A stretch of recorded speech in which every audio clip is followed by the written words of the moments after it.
الله الرحمن الرحيم.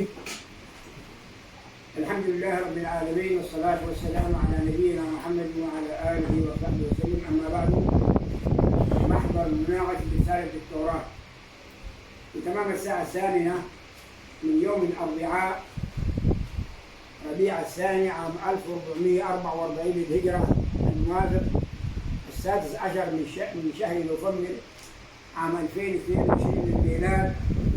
بدأت مناقشة رسالة الدكتوراه المقدمة من الطالب متوكل طه محمد أحمد، والتي عنوانها التأثير الدعوي في البناء الحضاري من خلال العهود والمعاهدات والمواثيق على العهد النبوي والموذري.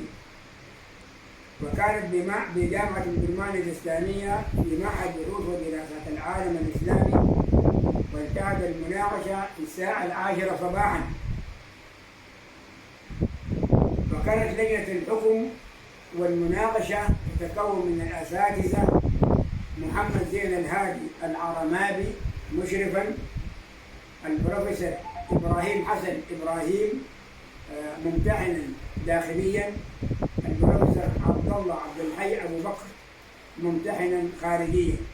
النتيجة: بعد مناقشة الطالب على رسالته وفقا للقوانين واللوائح المنظمة للدراسات العليا لجامعة البرمان الإسلامية، أوصت اللجنة بمنح الطالب متوكل طه محمد أحمد درجة الدكتوراه في الدعوة والصحافة الإسلامية بتقدير ممتاز. الله أكبر، الله أكبر، الله أكبر. تقوى الله سبحانه وتعالى، والدعوة في العمل الدعوي بإخلاص بما ينفع المسلمين. وبارك الله فيكم، والسلام عليكم ورحمة الله وبركاته. مبارك. مبارك.